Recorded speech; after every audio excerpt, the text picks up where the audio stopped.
नमस्कार दोस्तों, आज मैं आपको बताऊंगी what are the conditions of a valid Muslim marriage. पहले एक बात समझिए, unlike Hindu law, Muslim marriage एक कॉन्ट्रैक्ट होता है जिसकी कुछ कंडीशंस हैं टू बी फुलफिल्ड।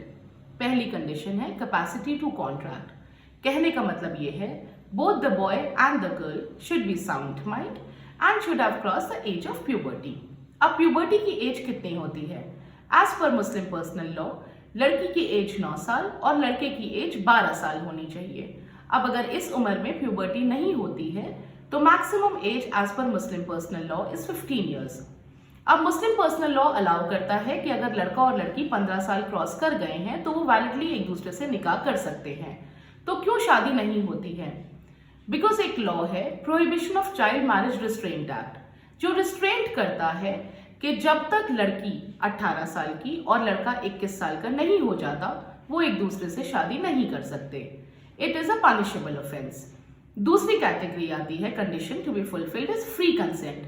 दोनों पार्टीज की कंसेंट फ्री होनी चाहिए। कहने का मतलब है किसी दबाव में या किसी प्रेशर में आके वो कंसेंट ना दें।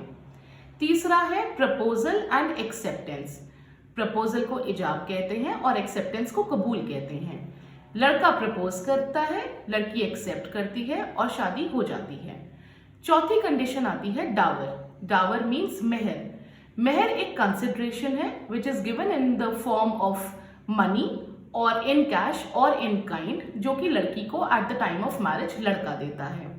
और पांचवा आता है कि इस शादी में किसी भी तरह का लीगल इम्पेडिमेंट या कोई ऑब्स्ट्रक्शन नहीं होनी चाहिए, नहीं तो ये मैरिज वॉइडेबल या वॉइड हो जाती है।